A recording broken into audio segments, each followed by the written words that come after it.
साहित्य द्वारा बदला हुआ व्यक्ति, संवेदना द्वारा बदला हुआ व्यक्ति वो दूर तक जो है समाज की सेवा करता है। और साउथ में एक रोबोट शिक्षक आए हैं, तो बहुत सारे लोगों के जहन में अच्छा विचार आता था, लेकिन वो किसी तक पहुंचाने की स्थिति में नहीं होता, लिख के रख गए, मर गए कुछ। तो आज अगर आपके पास कोई सार्थक बात है कहने को, कोई विचार है, तो आप सोशल मीडिया के माध्यम से बिना किसी खर्चे के दूसरे तक पहुंचा सकते हैं। और पहुंचा जो लोग पीड़ित समाज रहे हैं या न्याय से वंचित रहे हैं, उन वर्गों से आने वाले लेखक व्यावसायिक नहीं हो पाते, क्योंकि उनके सामने अपना मुद्दा होता है, अपनी समस्या होती है।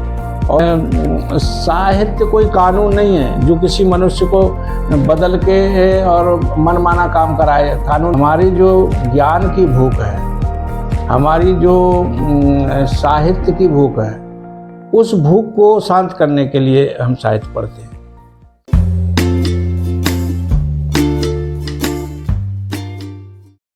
अदम्य पत्रिका, जो कि एक नवचेतना की त्रैमासिक पत्रिका है, उसके नए सेगमेंट संवाद तुमसे के तहत आज हमारे साथ साक्षात्कार के लिए मौजूद हैं प्रसिद्ध आलोचक एवं दलित चिंतक प्रोफेसर शिवराज सिंह बीजे, जो कि हिंदी विभाग के वरिष्ठ प्रोफेसर हैं और अपनी लेखनी से दलित चिंतन में नई जान डालते हैं।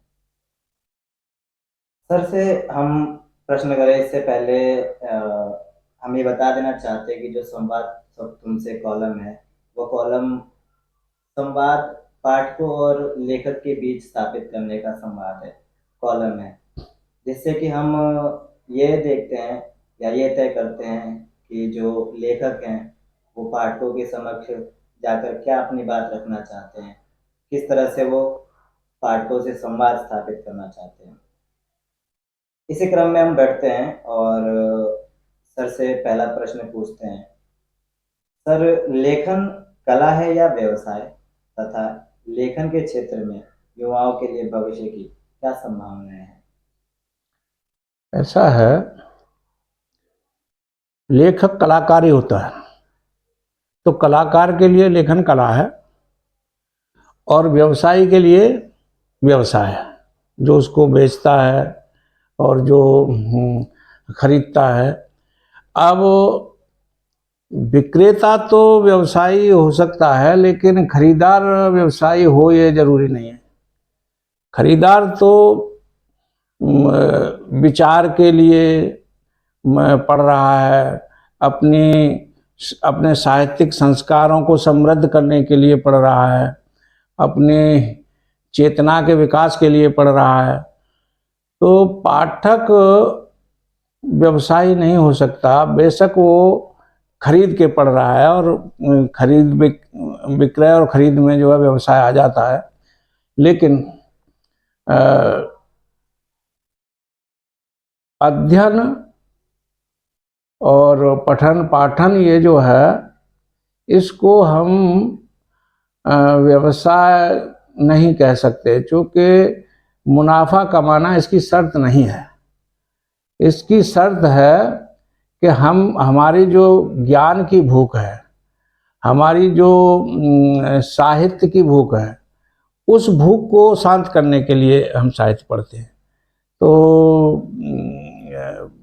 और लेखक, जब आप कह रहे हैं कि साहित्य पूछ रहे हैं कि कला है या व्यवसाय है, तो देखिए, दो तरह का लेखन होता है। एक लेखन तो इस तरह का है कि जिसमें साहित्यिकता को कोई प्रमुखता नहीं है, व्यक्ति अपनी बात कह रहा है, और वो समाजशास्त्रीय अध्ययन भी हो सकता है, अर्थशास्त्री अध्ययन भी हो सकता है, राजनैतिक लेखन भी हो सकता है, कितनी प्रकार का लेखन हो सकता है।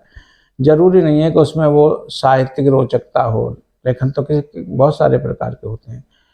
लेकिन पाठक जो है, वो अगर साहित्य पढ़ रहा है तो उसे दूसरे विषयों से कुछ लेना देना नहीं। जब वो दूसरे विषय का अध्ययन करेगा तब वो अलग बात है, लेकिन जब वो साहित्य का अध्ययन कर रहा है तो वो कला के संपर्क में जा रहा है। हैं। तो लेखन को अब कला और साहित्य, कला और व्यवसाय वाली बात जो आई है वो शायद आपका आशय ये रहा होगा कि साहित्य मिशन है या साहित्य व्यवसाय है।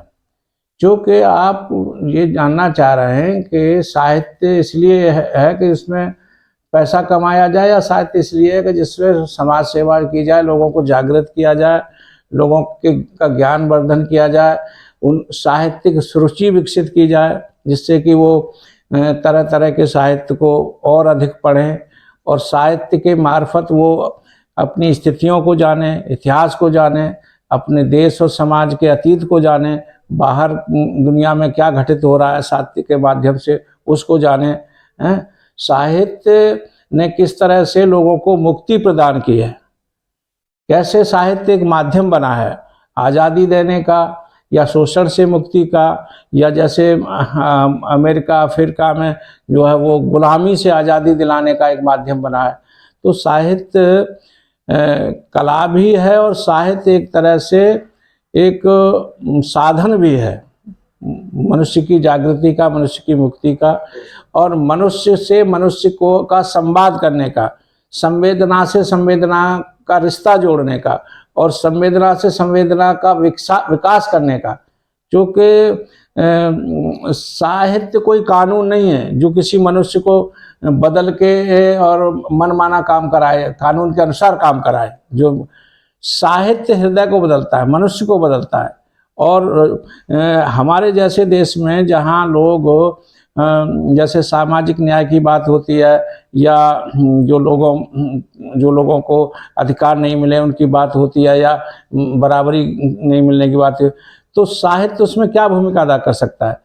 साहित्य होगा तभी मनुष्य स्वेच्छा से समतावादी बनेंगे, मानवीय बनेंगे, संवेदनशील बनेंगे, तभी तो ये सोचेंगे कि भाई दूसरे के हिस्से की रोटी छीन के ना खाएं। हाँ, और ये काम साहित्य करेगा। कानून कहता है कि न खाएं तो उसको लोग मानने को तैयार नहीं होते। साहित्य संस्कार देता है, साहित्य हृदय को बदलता है। कानून की भी एक भूमिका है। कानून बाद जब लोग नहीं स्वेच्छया अगर नहीं सुधरते हैं या स्वेच्छया अमानवीय काम करते हैं तो फिर कानून उसको नियंत्रित करता है। कानून की भूमिका है, लेकिन साहित्य द्वारा बदला हुआ व्यक्ति, संवेदना द्वारा बदला हुआ व्यक्ति वो दूर तक जो है समाज की सेवा करता है और आने वाली पीढ़ियों को एक प्रेरणा का स्रोत बन के जाता है, कुछ करके जाता है।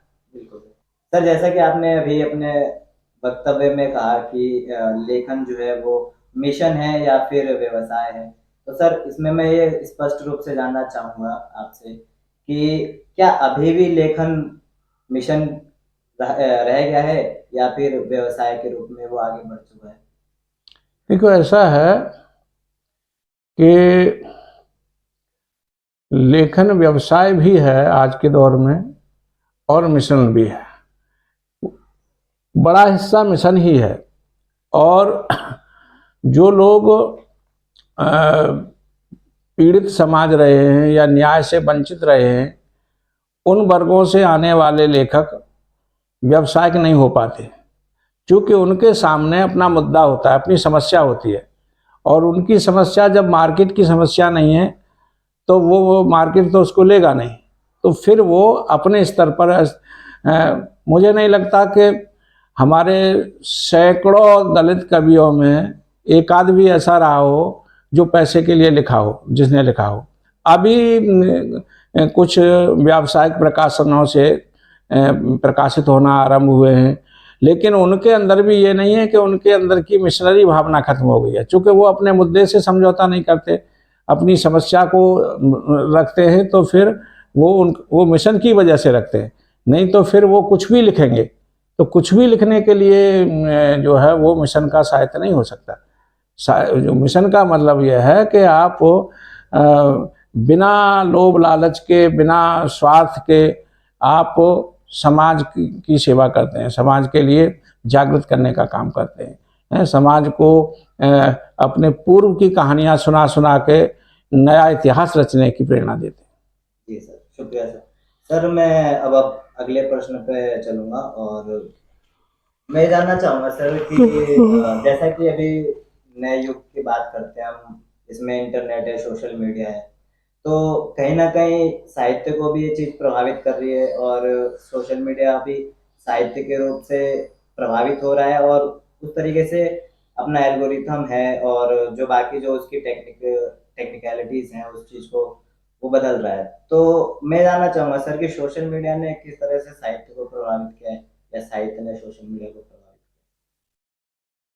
हाँ, ये बात तो मैंने अभी अपने उस लेख में अभी डिस्कस की थी, अमर उजाला के लेख में, कि जो अ, मशीनों का असर पड़ रहा है, या जैसे अभी आपने सुना होगा कि साउथ में एक रोबोट शिक्षक किया?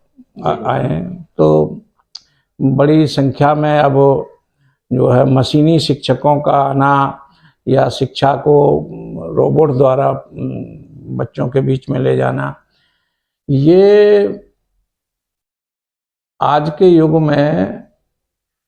की आवश्यकता भी है। और लेकिन ये उस सारी चीज़ों को, जैसे हम कहते हैं हमारे कुछ संवेदनात्मक रिश्ते होते हैं, बिल्कुल। हैं, छात्र का शिक्षक के साथ, शिक्षक का छात्र के साथ, और मानवीय जो सरोकार होते हैं वो भी मनुष्य के रूप में ही हो सकते हैं। मशीनों के साथ मानवीय सरोकार पैदा होना असंभव हो जाता है। तो सोशल मीडिया ने जो आप बात कर रहे हैं, उसमें जो ये जो माध्यम आए हैं, यंत्र के माध्यम से हम अपनी बात पहुंचा रहे हैं, इसका लाभ तो ये हुआ कि बहुत सारे लोगों के जहन में अच्छा विचार आता था, लेकिन वो किसी तक पहुंचाने की स्थिति में नहीं होता, लिख के रख गए, मर गए कुछ। तो आज अगर आपके पास कोई सार्थक बात है कहने को, कोई विचार है, तो आप सोशल मीडिया के माध्यम से बिना किसी खर्चे के दूसरे तक पहुंचा सकते हैं, और पहुंचा रहे हैं लोग। तो इसमें समाज तय कर लेगा कि आप लेखक हैं, लेकिन आपको एक अवसर वो देता है कि आप अपनी बात सोशल मीडिया के माध्यम से कर लेते हैं। लेकिन इसकी कुछ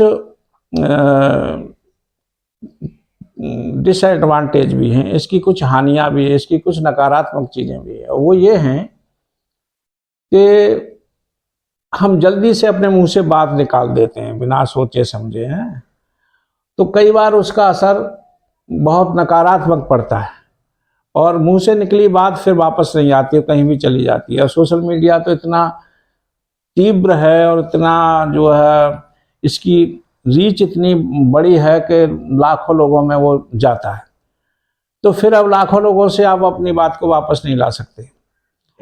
तो गलत बयानी का बहुत बड़ा खामियाजा सोशल मीडिया की वजह से आपको उठाना पड़ सकता है। और दूसरी बात यह है कि ये कई बार लेखक को गलतफहमी में भी डाल देता है। जैसे उसने कुछ बात लिखी और 10, 20, 50, 40 लाइक आ गए, और वो इस भ्रम में हो गया कि वो तो बहुत बड़ा लेखक, बहुत बड़ा चिंतक, बहुत बड़ा विचारक हो गया। नतीजा ये हुआ कि उसने फिर गंभीरता से सोचना बंद कर दिया और जिम्मेदारी से काम करना बंद कर दिया। सब ऐसा नहीं करते हैं, कुछ लोग हैं जो फिर वो आदमी तन के चलता है कि मेरे इतने लायक हैं और मैं सोशल मीडिया पर देखो तुम मैं क्या हूँ, तुम्हें तो पता ही नहीं। तो इस तरह की जो खुशफहमी है वो एक सीरियस राइटर के लिए, सीरियस थिंकर के लिए, या जो सामाजिक सरोकार वाला व्यक्ति है उसके लिए ये नुकसानदेह बन जाती है। फिर भी जितने साधन आएंगे उनका उपयोग तो करना ही होगा, उनका सदुपयोग हो यही आवश्यकता है। तो सोशल मीडिया भी प्रभावित कर रहा है साहित्य को, समाज को, और समाज भी सोशल मीडिया को प्रभावित करता है। तो इन दोनों के रिश्तों में जितना धैर्य आ सके, जितना ठहर के काम किया जा सके, उतना इसका सदुपयोग होगा, ऐसा मुझे लगता है। जी सर।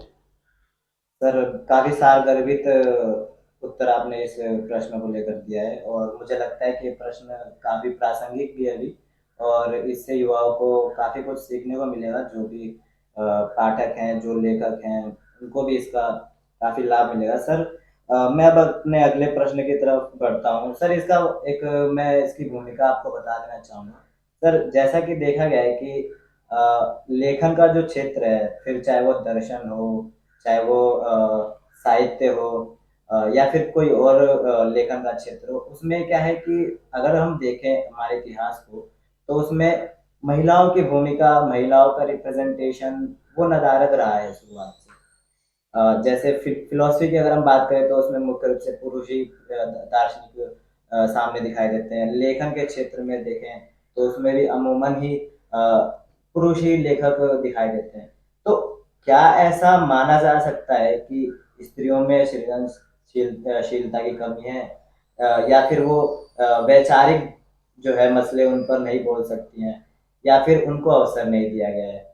तो इस मामले में सर आपकी क्या विचार है या ये जो चीज है ये अब किस तरह से बदल रही है या इसमें क्या बदलाव देखने को मिला है? देखो, समग्रता में देखें तो महिलाएं पीछे हैं, और पीछे वो आज के कारण से नहीं है, उसका ऐतिहासिक, सामाजिक, धार्मिक बहुत सारे कारण हैं।